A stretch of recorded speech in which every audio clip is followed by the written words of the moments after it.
विषय: पक्षांतर करणाऱ्या खासदार आमदारांनी आधी राजीनामा द्यावा का? नमस्कार मित्रांनो. आज महाराष्ट्राच्या राजकारणात पुन्हा एकदा पक्षांतराचा मोठा विषय चर्चेत आला आहे.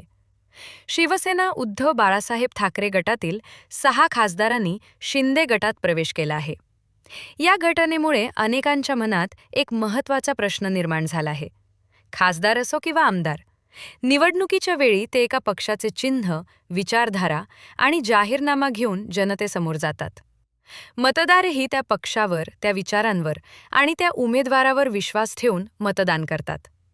पण निवडून आल्यानंतर जर तोच लोकप्रतिनिधी स्वतःच्या राजकीय फायद्यासाठी दुसऱ्या पक्षात जात असेल, तर हा केवळ पक्ष बदल नाही. अनेक मतदारांना वाटते की त्यांच्या विश्वासाचाही अवमान होतो. लोकशाहीमध्ये मतदार हा सर्वात मोठा मालक आहे. त्यामुळे पक्षांतर करायचे असेल तर सर्वप्रथम त्या लोकप्रतिनिधीने आपल्या पदाचा राजीनामा द्यावा आणि पुन्हा नव्या पक्षाकडून जनतेचा कौल घ्यावा, अशी मागणी अनेकांकडून वारंवार केली जाते. यामुळे 2 गोष्टी घडतील. पहिली म्हणजे मतदारांच्या मताचा सन्मान राखला जाईल.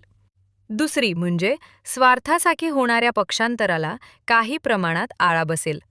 अर्थात याबाबत वेगवेगळी मते आहेत.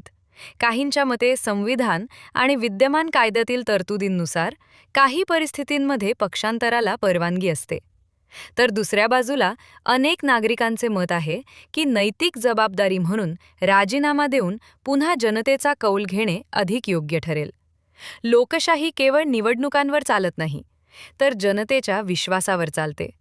हा विश्वास टिकवणे ही प्रत्येक लोकप्रतिनिधीची जबाबदारी आहे. तुमचे मत काय आहे?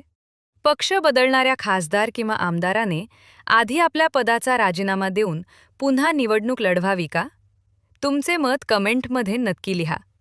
अशाच सकारात्मक, अभ्यासपूर्ण आणि जनजागृती करणाऱ्या व्हिडिओसाठी सकारात्मक विचार मंचला सबस्क्राईब करा.